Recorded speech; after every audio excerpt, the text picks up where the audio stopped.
Tuan Guru kan sekarang sudah tidak lagi bersama Perindo. Rencana berikutnya apa setelah itu? Kemudian ini saya mencermati ya dinamika di luaran sana. Masyarakat sepertinya sangat berharap ingin mengetahui sikap atau pilihan Tuan Guru. Menunggu gitu sikap Tuan Guru. Sebenarnya Tuan Guru memilih siapa atau siapa yang layak untuk jadi pemimpin NTB di 5 tahun berikutnya ini. Assalamualaikum Tuan Guru. Waalaikumsalam. Gimana kabar? Alhamdulillah. Aktivitasnya? Gimana, sehat? Alhamdulillah. Keluarga juga sehat? Alhamdulillah. Tuan Guru kan sekarang sudah tidak lagi bersama Perindo. Rencana berikutnya apa setelah itu? Ya, jadi pasca keluar dari Perindo, ya alhamdulillah aktivitas tetap beragam. Ya, mengajar, kemudian memberi kuliah umum, kemudian mengisi beberapa seminar dan kegiatan-kegiatan keilmuan. Demikian juga kegiatan-kegiatan kemasyarakatan. Dan yang menyenangkan terus terang bagi saya dan mungkin bagi banyak orang yang tidak terikat oleh satu jabatan struktural tertentu, ya, dia punya banyak sekali kesempatan untuk memperkuat silaturahim kulturalnya. Jadi ketemu teman, bertukar pikiran, ya, itu semua hal-hal yang menyehatkan. Jadi insya Allah tetap aktif, produktif, dan mudah-mudahan bisa tetap ada kemanfaatan untuk masyarakat. Tapi belum ada rencana kemana gitu, berlabuh? Kalau kemana itu artinya ke partai politik apa, ya belum. Ya, tetapi sekali lagi kan aktivitas politik dalam makna umum itu juga ya setiap aktivitas kemasyarakatan, keumatan kita kan juga memiliki muatan itu. Ya. Dalam arti ada substansi yang terkait dengan membangun masyarakat, membangun bangsa. Kita baru saja melihat terbentuknya kepemimpinan nasional yang baru, Presiden Prabowo Subianto dan Wapresnya Gibran.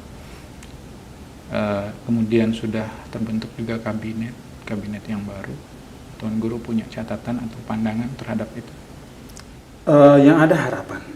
Jadi harapan saya seperti kita semua ya, bahwa pemerintah ini berhasil. Berhasil pertama mengkonsolidasikan kekuatan nasional, yang kedua memaksimalkan semua potensi bangsa.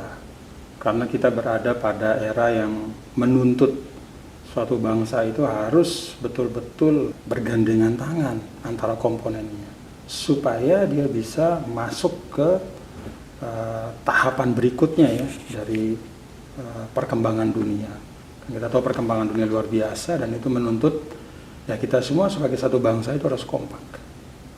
Di tingkat lokal, sekarang sedang menuju ke terbentuknya kepemimpinan baru, itu proses pilkada.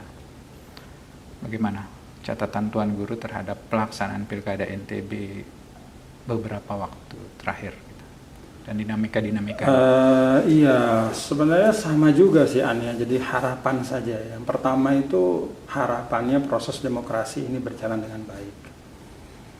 Seluruh kontestan dengan semua yang terlibat ya berada pada tugas dan tanggung jawabnya. Yang kontestan ya tentu menyampaikan visi misi, berkampanye dan seterusnya ya. Dan penyelenggara ya tentu menjalankan amanahnya juga dengan baik ya, dengan imparsialitas ya, netral dan tidak memihak. Kemudian juga kita sebagai masyarakat juga menjalani ini sebagai hajat kita bersama. Yang kita harapkan akan melahirkan pemimpin yang bisa mendrive NTB lebih cepat lagi ke depan, insya Allah. Kemudian ini saya mencermati ya dinamika di luaran sana.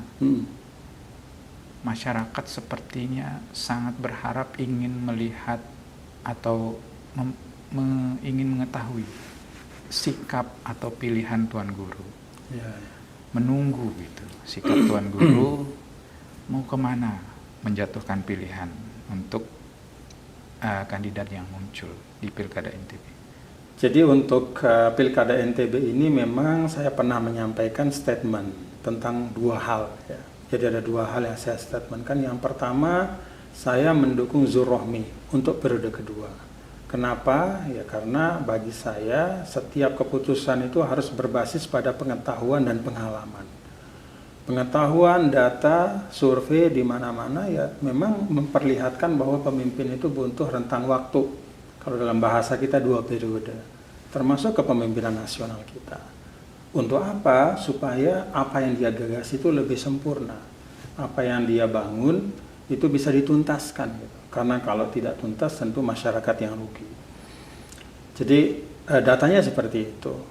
Lalu pengalaman saya pribadi ketika dulu memimpin NTB selama 10 tahun dari 2008 sampai 2018, memang saya rasakan betul bahwa ya saya sebagai pemimpin itu butuh 2 periode. Banyak hal yang dilaksanakan, yang dituntaskan di periode kedua itu fondasinya sudah ada di periode pertama. Konversi Bank NTB menjadi Bank Syariah itu dari periode pertama kita gagas. Kemudian Muslim Friendly Tourism, ya, wisata halal yang bahasa sederhananya itu juga dari periode pertama kita gagas. Termasuk misalnya pembenahan infrastruktur, jalan di seluruh NTB, pembenahan jembatan dan beragam infrastruktur, itu kita fondasikan dari periode pertama.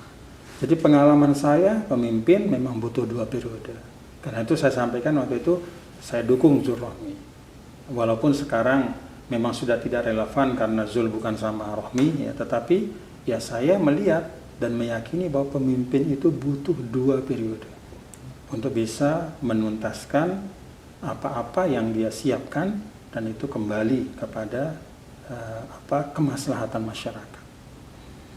Nah, kemudian saya juga berstatement dulu ya bahwa NWDI itu tidak mendukung Rohmi Firin. Nah, kenapa saya berstatement seperti itu? Ya karena memang faktanya seperti itu. Jadi memang faktanya adalah bahwa NWDI sebagai organisasi itu tidak mendukung Rohmi Firin sebagai pasangan calon gubernur. Tidak pernah ada dukungan itu. Nah, sekarang ya saya sampaikan lagi gitu, saya statementkan lagi karena memang ini perlu ya saya sampaikan agar tidak terjadi misunderstanding, tidak terjadi kesalahpahaman. Ya, baik di NTB maupun di luar NTB. Jadi itu 2 statement saya yang saya pernah sampaikan dan tetap saya pegang sampai sekarang terkait dengan Pilgub NTB ini. Saya ingin garis bawahi mungkin terkait tentang aspek kesinambungan antara periode pertama dengan periode kedua. Apakah kesinambungan itu juga tetap terefleksikan jika calon wakilnya itu berubah atau wakilnya itu berubah? Ya, saya harap seperti itu. Karena kan pemegang otoritas tertinggi itu tetap seorang gubernur ya. Karena konstruksi undang-undangnya kan seperti itu. Wakil pemerintah pusat di daerah itu adalah gubernur. Pemegang kekuasaan keuangan daerah itu juga gubernur. Termasuk juga yang bertanggung jawab dalam interaksi antara eksekutif dan legislatif itu juga gubernur.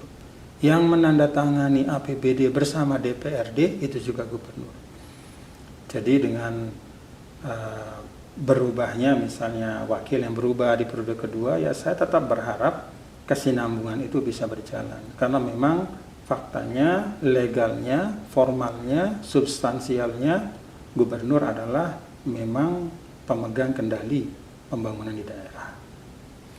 Tuan Guru, dalam beberapa waktu terakhir orang sering menyaksikan Tuan Guru itu muncul atau terlihat bersama dengan Bang Zul atau Dr. Zulkifli Mansyah, dan orang menafsirkan ini sebagai sebuah isyarat kedekatan atau simbol gitu.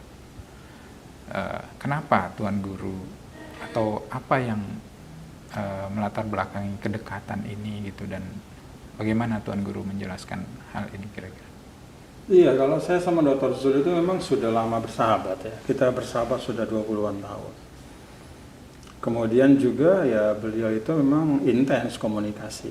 Baik ketika dulu di periode pertama memimpin, ya bertanya tentang banyak hal, diskusi, sering ketemu gitu.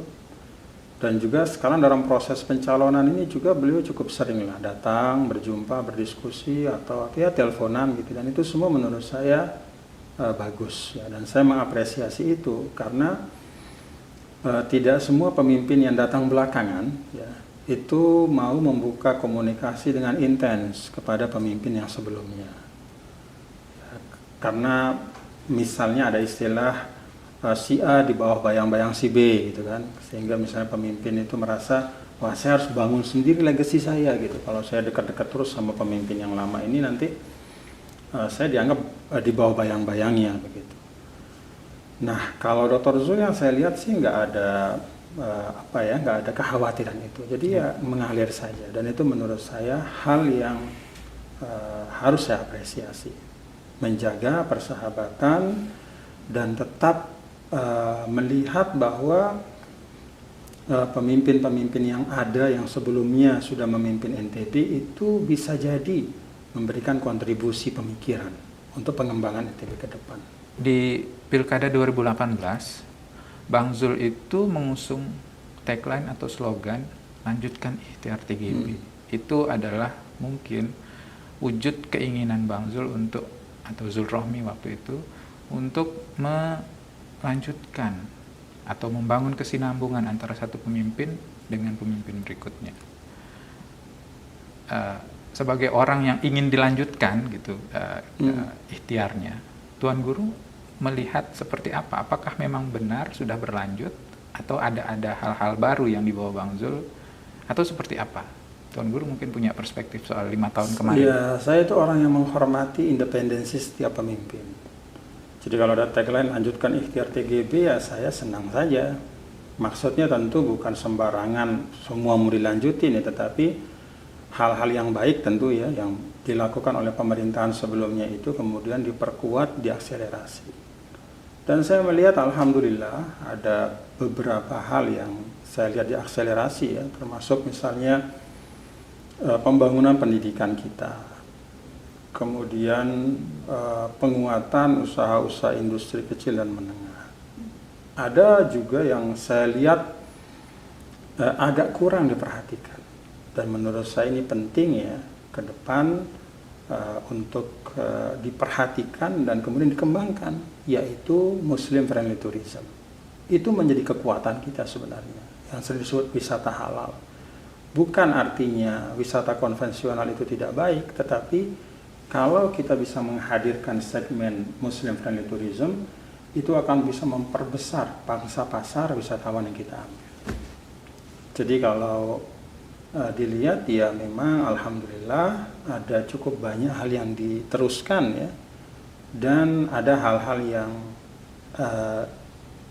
istilahnya ya, digeser kepada hal yang lain ya. Kalau menurut saya sih ya itulah independensi dari seorang pemimpin. 5 tahun kemarin banyak orang yang menilai kepemimpinan atau prestasinya kurang maksimal. Tuan Guru punya catatan nggak?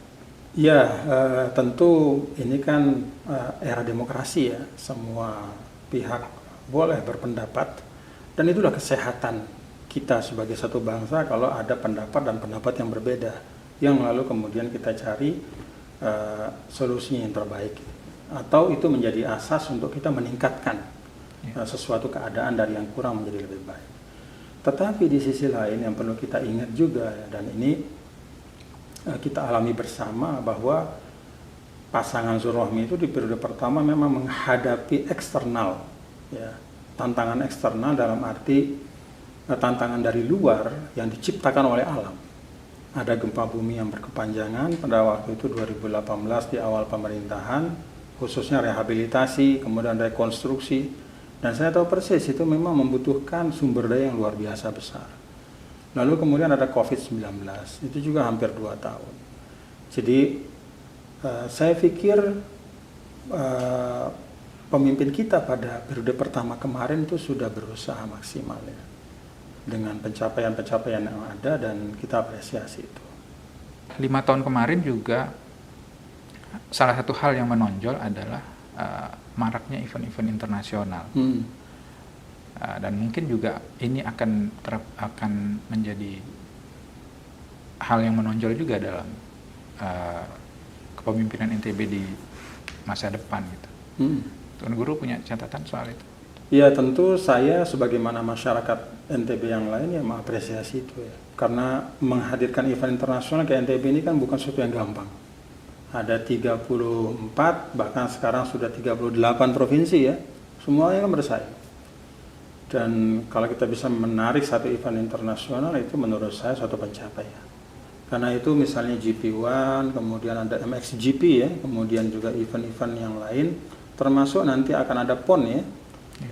Itu menurut saya itu modal untuk kita lebih mengenalkan NTB keluar dan juga memperkuat branding NTB sebagai daerah utama untuk destinasi wisata dan juga investasi.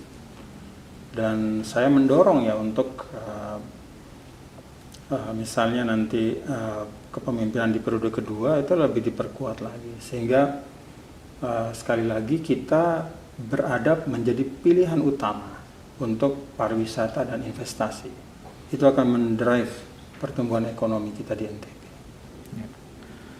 Oke, terhadap keseluruhan pelaksanaan pilkada NTB atau terhadap dinamika yang keseluruhan sekarang, tidak hanya di luar politik, Tuan Guru mungkin punya catatan atau seruan untuk masyarakat NTB? Harapannya kepada kita semua ya, ini pemilu kada ini kan pasti akan berlalu. Artinya pasca 27 November itu tidak ada lagi pilkada, gitu ya. Nah, dengan demikian maka kita harus ingat sejak sekarang bahwa nuansa yang harus kita bangun itu bukan kompetisi yang menihilkan, tetapi ini fastabiqul khairat. Setiap calon mengelaborasi gagasannya, mengkampanyekannya dengan sekuat tenaga, tentu dalam aturan yang ada. Tetapi setelah itu ya kita tetap bersaudara gitu. Jadi jangan zero sum game, jangan apa istilahnya ya, mau menang dengan segala cara gitu. Jaga persaudaraan kita. Saya pikir itu yang penting ya, karena itu akan mewarnai langkah dari sekarang sampai kepada 27 November nanti. Kalau kita memaknakan ini sebagai kontestasi antar sahabat, maka akan lebih nyaman suasananya. Rakyat, masyarakat pun akan merasa gelombang itu dari para calon pemimpin ini. Calon-calon pemimpin ini tidak bermusuhan ternyata, tapi mereka ini menawarkan gagasan. Ya kita pilih mana yang terbaik untuk kita. Nah kalau itu yang kita bawa sih insya Allah NTB akan tetap nyaman dan itu modal. Ba'da atau pasca pilkada kita tidak terlalu lama untuk rekonsiliasi, tidak terlalu lama untuk berusaha berdamai karena kita tetap damai selama ini. Saya pikir itu. Baik. Terima kasih banyak Tuan Guru atas keluangan waktunya. Mudah-mudahan bermanfaat. Assalamualaikum warahmatullahi wabarakatuh. Waalaikumsalam warahmatullahi wabarakatuh.